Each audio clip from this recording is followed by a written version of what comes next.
বাড়িতে খুব সহজেই লাউ শাকের চারা তৈরি করুন। দেখুন, বীজ থেকে আমি এখানে লাউ শাকের চারা তৈরি করেছি। শুধুমাত্র বালির ওপর শুধুমাত্র বালি নিন আর বালিতে লাউ শাকের বীজটা দিয়ে দিন। তারপর তার উপর দিয়ে আবারও অল্প পরিমাণে বালি ঢেকে দিন। ব্যাস, তাহলেই হবে সুন্দর একটি লাউ শাকের গাছ।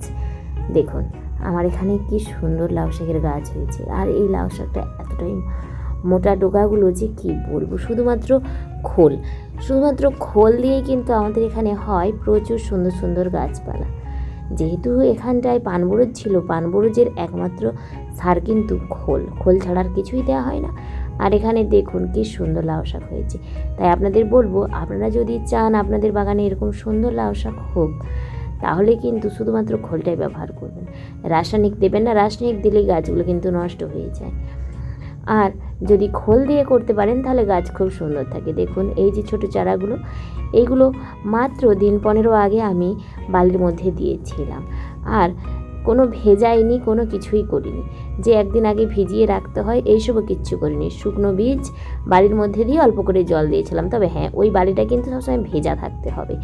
অর্থাৎ বালিটা যদি শুকনো হয়ে যায় তাহলে কিন্তু গাছগুলি মারা যাবে বা বীজের অঙ্কুরোদ্গম হবে না। তাই বালিটা সবসময় ভেজা রাখার চেষ্টা করবেন। অর্থাৎ টবে সময় মতো করে জল দেবেন। দেখুন ওই গাছগুলো দেওয়ার পর আবার একই টবে মাত্র 3 দিন আগে আমি লাউ শাকের বীজ দিয়েছিলাম। দেখেছেন এই যে লাউ শাকের বীজটা, এটা কতটা সুন্দর অঙ্কুরোদ্গম হয়ে গিয়েছে। দেখুন এখনও আমার কিন্তু চারা গাছটা বেরোয়নি।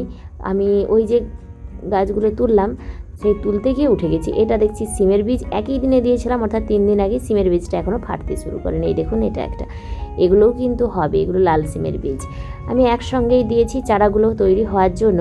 দেখুন এই যে চারাগুলো, এখন এগুলোই লাগিয়ে নেব। আগে একটা চারা আমি বসিয়েছিলাম আর এখন এইগুলো বসিয়ে নেব। তার জন্য মাটিতে অল্প পরিমাণে গর্ত করে নেব। এই যে মাটিটা, এটা আমার আগে থেকেই তৈরি হয়ে রয়েছে।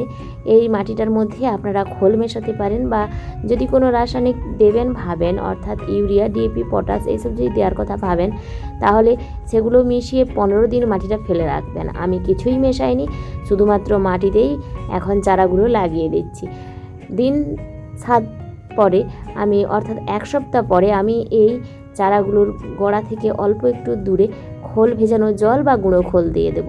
আমরা কিন্তু গুঁড়ো খোল দিয়েই গাছগুলো করি। তাই আপনাদের বলবো আপনারাও জৈবভাবেই গাছগুলো করার চেষ্টা করবেন। সবজির খোসা দিতে পারেন বা সবজির খোসা বা ফলের খোসা ভেজানোর যে জলটা, সেগুলোকে পচিয়ে রাখবেন একটা পাত্রের মধ্যে।